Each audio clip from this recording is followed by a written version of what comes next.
Target Tipikor, berani mengungkap fakta, demi hukum.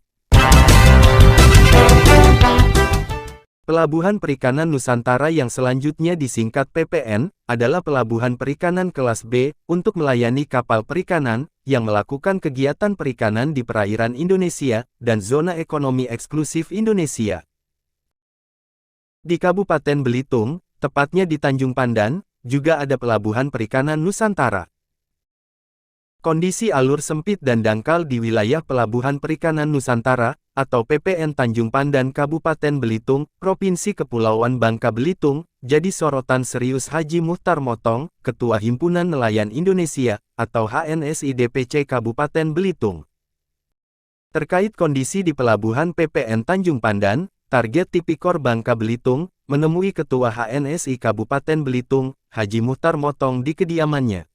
Senin, tanggal 24 Juli tahun 2023. Sore Pak Haji, selaku Ketua HNSI Kabupaten Belitung. Selamat sore.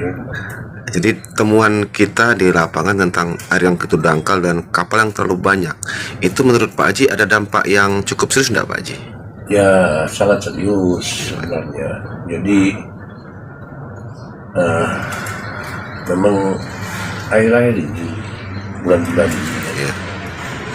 kita lihat memang air laut surutnya luar biasa, terutama di kolam, baik itu kolam PPN tempat sandang lapaknya pulau-pulau nelayan yang atau 10 ton, 15 ton, akan sampai 30 ton. Itu saya lihat sudah tidak ideal lagi tempat mereka sandakan. Padahal itu pelabuhan PPN, pelabuhan utama, tempat untuk berlabuhnya para nelayan tangkap. Apalagi kita tahu bahwa ada aturan baru ya, kayak salah aturan baru, surat edarannya. Ada 3 hal yang disampaikan di dalam edaran itu. Jadi edaran dari KKP jelas di situ bahwa nelayan yang melaut di atas 12 mil itu harus memiliki izin, dan izin itu harus dari pusat, dari KKP. Karena memang hari ini kita ketahui bahwa kabupaten tidak punya lagi laut di wilayah laut. Provinsi hanya dibatasi 0 sampai 12, 12 tidak bisa. Lantas bunyi edaran itu juga melaut di atas 12 mil, tentunya untuk kapal-kapal besar, mungkin 50 ton atau lebih daripada 50 ton, itu harus pakai minyak industri, tidak lagi subsidi. Itu benar, itu betul. Tapi kalau kapal 10-15 ton itu sangat tidak sehat. Tapi untungnya mungkin tidak seperti itu kan. Yang ketiga ini yang paling serius, bahwa diberi kebebasan untuk berlabuh di mana saja untuk membongkar ikannya. Untuk yang 50 ton ke atas tentunya, tadi yang 12 mil ke atas tadi. Artinya kalau memang ini diterapkan, maka Pelabuhan Perikanan Nusantara Kabupaten Belitung ini harusnya memberi pelayanan yang paling prima. Tapi kalau saya melihat hari ini tidak siap.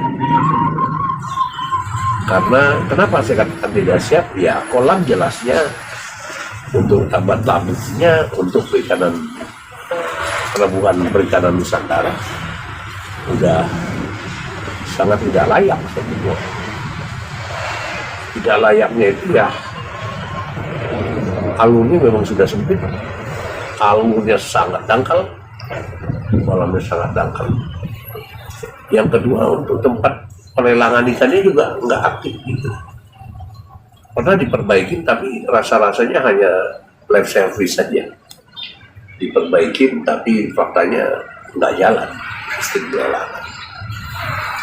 Bagaimana untuk secara serius, secara jujur, transparan untuk bicara 5% untuk diambil dari pajak BNPB ya, PNBP, pajak penghasilan, pajak PNBP ya, pajak negara bukan Pajak, bukan penghasilan negara bukan pajak ya. Nah, itu kan jelas pastinya kalau nggak diprioritaskan dengan baik pelelangan itu pastinya ya bisa kemungkinan kebocoran ya. Nah, itu kemudian hari ini memang pelabuhan perikanan Nusantara kita ya memang suka nggak suka, mau tidak mau, siap tidak siap, seharusnya Kementerian Kelautan harus jelas untuk mengucurkan dananya untuk melakukan alur atau kolam. Kenapa itu? Hari ini kalau kita melihat mungkin ada di video Bapak, kita lihat bahwa hari ini kita lihat luar biasa semerawut. Disitulah kapal bongkar muat untuk ikan,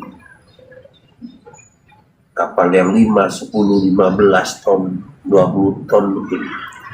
Di situ juga yang tadinya seharusnya itu untuk pelabuhan bongkar muat ikan, tapi juga dipakai bongkar muat untuk barang-barang yang seperti dari Belitung bawa ikan, baliknya dari luar daerah bawanya kasur, bawanya buah-buahan, bawanya macam-macam barang kelontong, sehingga pelabuhan itu menjadi semerawut karena kapal-kapal yang tujuan Jakarta, tujuan Palembang, tujuan Lampung itu yang kan besar-besar.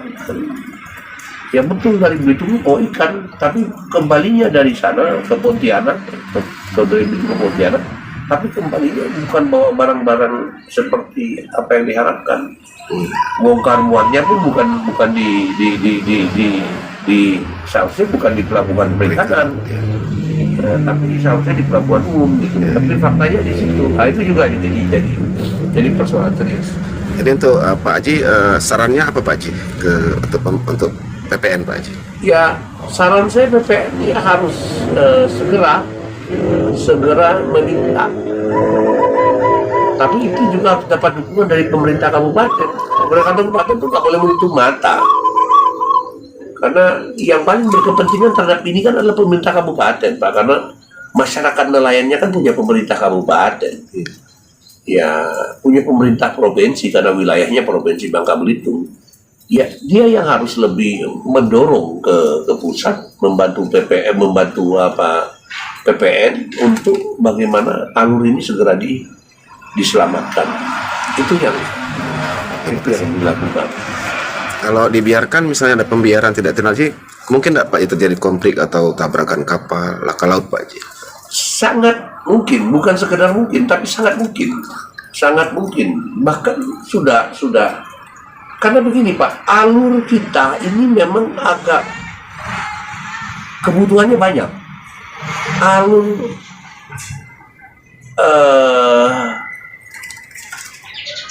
untuk menuju ke perikanan Nusantara, menuju ke suplai minyak ya, untuk di ujung sana kan ada, di ujungnya kan ada untuk pelabuhan minyak ya. Juber itu Pak Haji. Juber ya. Lantas di depannya, jadi posisinya alur pelabuhan Tanjung Pandan ini diawali untuk keperluan Pelindo, karena di situ ada kapal-kapal besar yang ribuan ton, Iya. ada kapal-kapal yang ratusan ton yang memang untuk bongkar muat barang-barang untuk keperluan Belitung, 9 bahan pokok. Di tengah-tengahnya setelah itu melewati itu ada